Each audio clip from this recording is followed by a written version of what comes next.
joined here by Christopher Newport University head coach Keith Parr and student athletes Jamie Martin and Brooke Griever. Coach, congratulations on the win and advancing, and your opening statement on the game. Oh, I mean, it's we know Barry's a good team. They've been playing really, really good softball down the stretch. We know it's going to be a challenge. They've got good young pitching, and obviously a tough and balanced lineup that we have to kind of get through with different dynamics. And watching them and trying to prepare for them is a little extra challenging, and obviously playing them was a challenge too. But fortunately we did some things, kind of get us over the hump to pull off the victory there. Right. Like you mentioned, matchup with two of the top programs in the used to be called the Atlantic region. We're calling it something different with the regional realignment now, right? Right. But expect to see CNU and Barry at this level, and expect to see you look at this lineup that Christopher Newport has. If you've been following softball in this part of the country for the last 3 or 4 years, it's like, oh, I know her, I know her, I know her. Talk a little bit about what the experience that this team has means when you get to this point in the season. And I think a lot of, the hard part is, yes, we have seniors, but I think every senior on every team, it almost feels like they're only juniors as far as the amount of games that they played and the practice and preparation that they've had. So, our goal, obviously, as coaches, is to try to speed up processes to get them where they need to be. And, you can't replace experience. I mean, I'm not going to sit here and say, oh, this or that or whatever. I mean, the experience does come into play and has been beneficial for us over the course of this season. And for them to, not just the experience, but also them understanding it's their last seasons and they want to go out on top if they can. And that's been the goal from early on. So, Brooke, you got a double in the fourth that kind of got the offense started. Talk about that at bat specifically, and kind of jump starting the offense late in this game. Yeah, coming up to bat, especially when you see that they're walking hasty, they're not really letting her get the chance for someone with a big bat like that. Me and Carol behind her, we got to go up to bat and think we got to get it done. It's our turn to take over that spot. And I guess my betting mentality going up was, she's throwing up in the zone, just sit back, wait for your pitch and let her give that to you. And once you get that pitch, capitalize on it.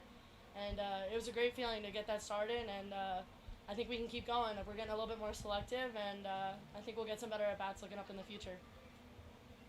Jamie, tell us about your start today and your 5 innings and picking up your 20th win. You've got to be very proud to have a performance like this. Yeah, I was very nervous coming in. I had seen a little bit of Barry yesterday, and I knew that they were going to come out swinging. I knew that they were going to be very aggressive at the plate and that I really needed to do my job and locate my pitches. I actually had a conversation with Coach Parr about that before the game, and basically what I really just tried to do was focus each pitch. No matter what the outcome was, I'm just going to always try to throw my best pitch, and sometimes outcomes aren't the way I want them to be, but 9 times out of 10, if I throw my pitch, things are going to go well, and that's just what I focused on the entire time. Keith, your defense has been so good this year and just overwhelmingly good, and today it kind of went sideways a little bit. It has to say a lot about the team to persevere and come back and get a win like this. Right, and that's where some of that experience comes into play for them to be able to kind of not dwell on it and be able to turn the page and not carrying it to at-bats and, turn around and make, some of the mistakes that were made, they turn around and make plays after the fact. So, definitely, uncharacteristic, but, we ended up making some plays when we needed to, and I think the big thing that I'm pleased about today is pitchers, didn't give up any free bases and really attacked the zone and did a good job there to minimize any other opportunities that Barry might have had in those situations. Jamie, talk about the way you felt today in the circle, getting to start versus coming in relief yesterday. It was interesting because, today I kind of knew that I had someone to back me up, so it was familiar in that kind of way.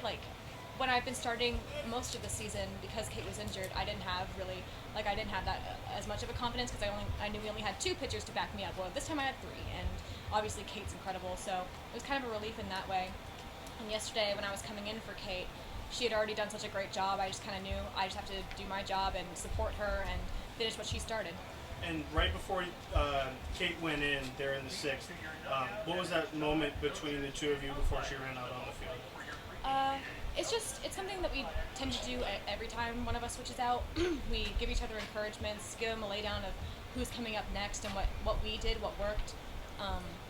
So I remember she was coming in for the 5th through 7th batter, I believe, and I was like, okay, this is what I did, this is what worked, and obviously we're very different pitchers, but having that information is always good, and it helped her, I think, to be able to just come in and dominate like she did.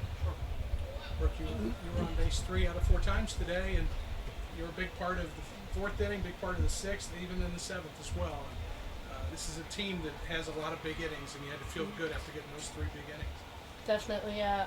I think something that is amazing about this team is that no matter what, anybody can get it done, no matter where in the lineup we are. And it's just so nice knowing someone is always going to have your bat, whether you're successful or not. Someone is always going to be able to capitalize. So. What's the plan now, Keith? You don't have to play again today. What's the plan for the team? You know, I don't know. I've asked them like 5 times about dinner, and nobody stepped up about it. But that's what's on my mind. You don't have to come back till noon, though. It's got to be a good feeling. That's right, definitely. So I mean, it's if that's the only thing I have to worry about this evening, that's phenomenal. Especially after the type of day, we're having to go through and try to get the softball games in and get back on track. Sounds good.